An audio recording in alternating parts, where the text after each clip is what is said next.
what's my first 90 days with my new boss? What should I be looking at? And when we stepped into this role, Teresa and I, we sat down with the CEO and COO, and they laid out very clearly, this is what we want to see. Made it very easy for us. They're very explicit with that.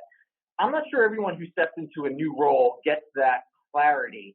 Sometimes they're just like, go fix IT. It may just be kind of general like that. So sometimes you get that thrown at you.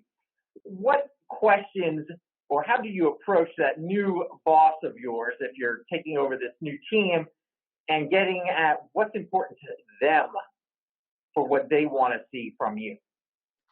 Yeah, I'll tell you, one of the interesting things with the CIO job I took in Southern California was a lot of the big name CIOs didn't want the job because it did not report into the CEO. It reported into I think the COO at that time, which changed. It was eventually the president, but I never reported into the CEO directly. But I knew that relationship was key and critical. And so what I asked of her was that we would get together on a monthly basis and that we would make sure that calendar invite never came off for whatever reason. And what's interesting is what started out as I really need clarity from you. I need to ask you a couple questions. And also I needed to figure out how to navigate going past my boss to his boss and meeting with her directly. And so I just made that part of hey, this is just what we're going to do. It started off as hey, help me to understand some things. And she did that really the whole time I was there.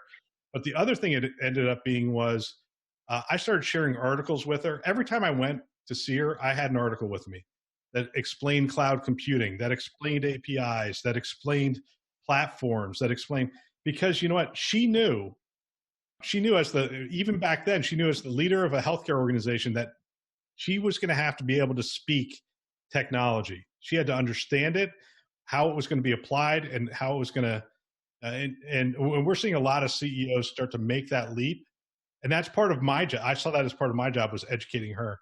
If you're in a role right now where you don't know what your expectations are, or if you're delivering on those expectations, it doesn't matter what job you're in right now. I would give the same advice. If you were my kid, I'd give the same advice, which is go get clarity.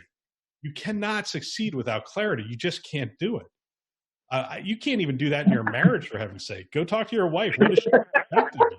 Seriously, how do you, at least in baseball, when you go to the plate, what's expected of you? Get on base. Put the ball in play. Don't strike out.